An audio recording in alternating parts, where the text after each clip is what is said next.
El proceso de la independencia de México. La Nueva España fue la joya más preciada de la corona española, lo que determinó una prolongada y sangrienta guerra de independencia. Este proceso, que tuvo lugar a principios del siglo XIX, fue resultado de varios factores que llevaron a los mexicanos a luchar por su libertad y autogobierno. Aunque a lo largo de los 300 años de vida colonial hubo varios levantamientos indígenas. Fue a fines del siglo XVIII, que las ideas del liberalismo incentivaron el deseo de los criollos por independizarse. La independencia de Estados Unidos y la Revolución Francesa influyeron grandemente en el proceso independentista mexicano. El establecimiento de un sistema centralizado, para fortalecer el control de las colonias, causó gran descontento en la Nueva España. Medidas como la expulsión de los jesuitas y las declaraciones del virrey de Croix de que los súbditos novohispanos habían nacido para callar y obedecer, sembraron el germen de la insurrección. Napoleón invadió España en 1808 y puso en el trono a su hermano José Bonaparte.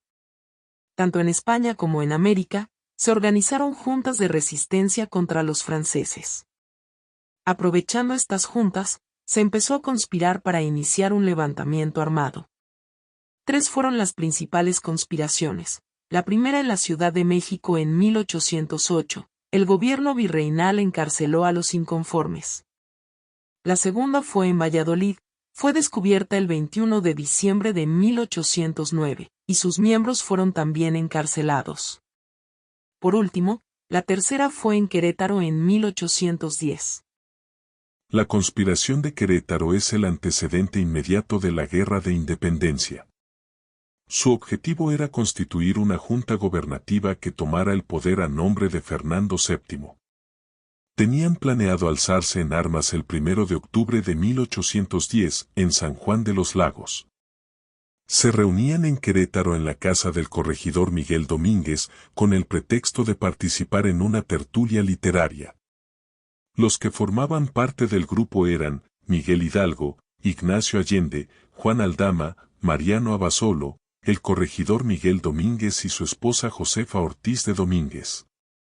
El 13 de septiembre, el corregidor Miguel Domínguez fue informado de que se estaba preparando una conspiración en Querétaro para que interviniera en el asunto. Miguel Domínguez, tras comunicar a su esposa que la conjura había sido descubierta, intentó evitar que su esposa se involucrara más. Pero Josefa decidió avisar a los revolucionarios, por lo que envió una nota a Ignacio Allende. El mensajero no pudo encontrar a Allende, entonces entregó la nota a don Miguel Hidalgo, párroco de Dolores, quien al leer la nota, dice a los presentes: Caballeros, somos perdidos. Aquí no hay más recurso que ir a coger gachupines. Y decidió adelantar el levantamiento a la madrugada del 16 de septiembre de 1810. Hidalgo, con un puñado de seguidores, libera a 50 reos de la cárcel del pueblo. Después se dirigen a la guarnición donde algunos soldados se les unen. Finalmente, a las 5 de la mañana del 16 de septiembre, Hidalgo llamó a misa usando la campana de la parroquia. Reunida la población en el atrio de la iglesia, Hidalgo lanzó el famoso grito de Dolores, con el que inicia la lucha por la independencia. ¡Viva la religión católica! ¡Viva Fernando VII! ¡Viva la patria!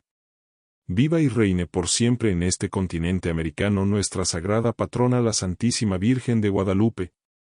Muera el mal gobierno.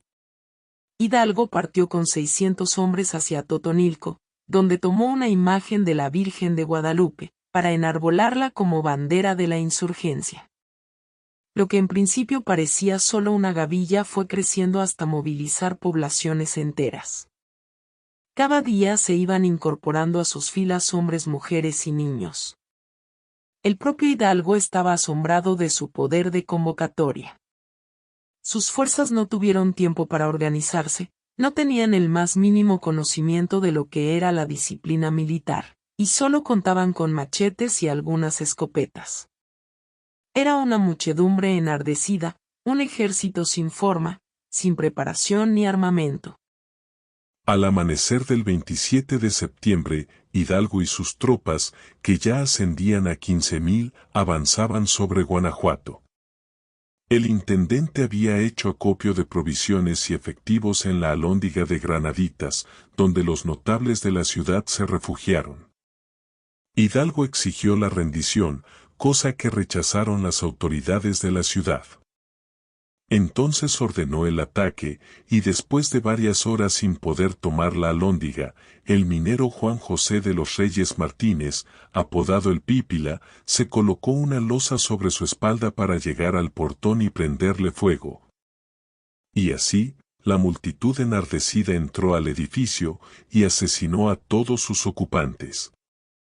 El saqueo de la ciudad se prolongó por 2 días. El 20 de octubre, los insurgentes llegaron a Charo, un pueblo cerca de Valladolid, donde se detuvieron para descansar. En ese lugar, José María Morelos, el cura de Carácuaro, solicitó unirse al movimiento como capellán.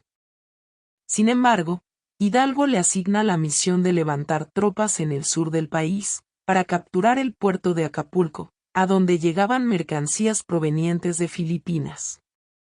Hidalgo le otorgó el título de general de los ejércitos americanos para la conquista y nuevo gobierno de las provincias del sur, con autoridad bastante. Tras encomendarle su misión, nunca más volvieron a verse. Las fuerzas virreinales se situaron en el Monte de las Cruces, en las inmediaciones de Toluca, para cerrar el paso a los insurgentes que se acercaban a la Ciudad de México. Con solo 1,500 hombres, los realistas enfrentaron a un contingente que los superaba en varios miles de efectivos. Aunque los realistas contaban con mejor preparación y disciplina, el gran número de insurgentes arrasó con el ejército virreinal, quedando libre el paso hacia la Ciudad de México. Entonces, Hidalgo pide la rendición de la ciudad, cosa que no fue aceptada. Sin embargo, inexplicablemente, Hidalgo ordena el regreso hacia Toluca. El 7 de noviembre los insurgentes fueron vencidos por el brigadier Félix María Calleja, en la batalla de Aculco. Tras la derrota, Hidalgo y Allende se separan para continuar con la lucha. Allende se dirige a Guanajuato, en tanto que el párroco decide trasladarse a Guadalajara, donde tuvo una gran recepción. Durante ese tiempo, Hidalgo decretó la abolición de la esclavitud, además de publicar el periódico El Despertador Americano. Las fuerzas realistas recapturaron Guanajuato, por lo que Allende, Aldama y Jiménez se reunieron con Hidalgo en Guadalajara, hacia donde lo siguió Calleja. Hidalgo decide enfrentar al contingente español, confiado en su superioridad numérica, a pesar de la opinión contraria de Allende y Aldama. Las tropas insurgentes se enfrentaron a Calleja en el puente de Calderón el 17 de enero, siendo derrotados. Ante ello los caudillos escaparon rumbo a la ciudad de Aguascalientes. A partir de ese momento Hidalgo seguiría con el mando político, pero todas las decisiones militares las tomaría Allende. Los insurgentes resolvieron dirigirse hacia Estados Unidos, para conseguir armamento. Allende recibió la invitación de Ignacio Elizondo, para refugiarse en Acatita de Baján, cerca de Saltillo. Pero Elizondo estaba de acuerdo con las autoridades realistas, de tal modo que el 21 de marzo, Hidalgo, Allende, Aldama, Abasolo y Jiménez fueron capturados. Los reos fueron trasladados a Chihuahua, en donde Allende, Aldama y Jiménez fueron fusilados y sus cuerpos decapitados. Hidalgo, por ser sacerdote, tuvo 2 juicios, uno eclesiástico y otro militar. El 30 de julio de 1811 fue fusilado y su cuerpo también decapitado. Las cabezas de los 4 insurgentes fueron exhibidas en la alhóndiga de Granaditas, en Guanajuato, hasta 1821. Mientras tanto Morelos logró reunir un ejército bien armado y organizado. Después de una serie de victorias y tomar Acapulco, Morelos controlaba todo el sur del virreinato.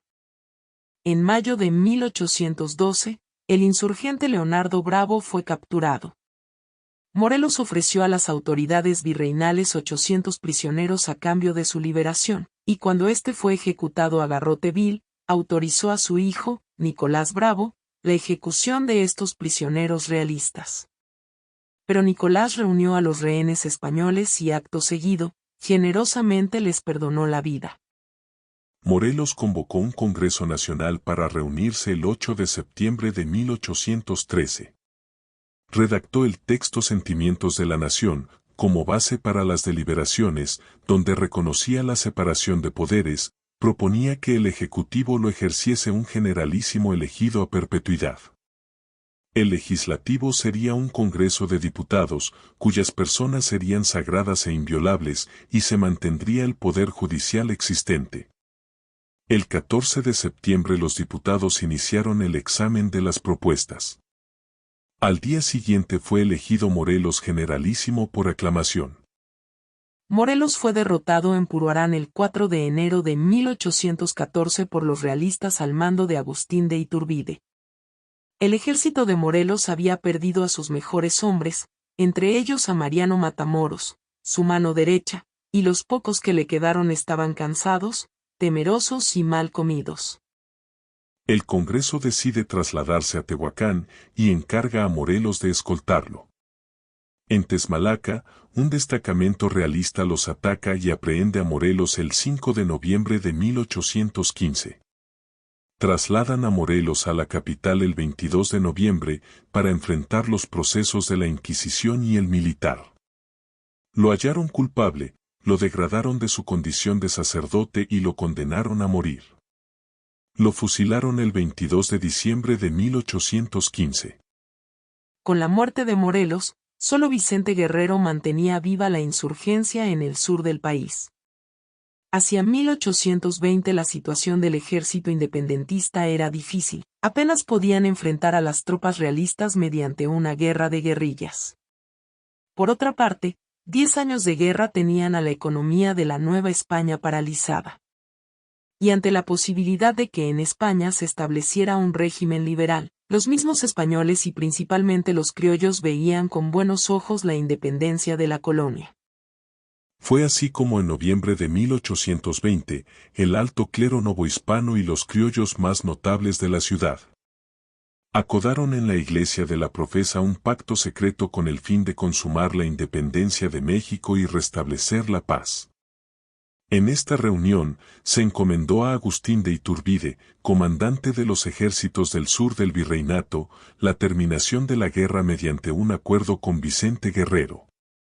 Ajeno a esto, el virrey Apodaca envía a Iturbide a combatir a Guerrero. El 24 de febrero de 1821, Iturbide propuso a Guerrero, el Plan de Iguala, que planteaba la creación de un nuevo país basado en el cumplimiento de 3 garantías, la independencia de España, la defensa de la religión católica y la unión de todos sin importar su origen social. El plan fue aceptado por Guerrero. La bandera adoptada por el ejército trigarante constaba de 3 franjas diagonales. La franja blanca simbolizaba la religión católica, la verde simbolizaba la independencia de México, la roja representaba la unión entre los indígenas, mestizos, criollos y españoles. Las estrellas representaban las 3 garantías y la voluntad de cumplirlas. Casi al mismo tiempo llegó el nuevo virrey Juan O'Donoghue, quien al ver perdida la causa, negoció con Iturbide los tratados de Córdoba, firmados el 24 de agosto de 1821, en los que se reconocía la independencia de la Nueva España.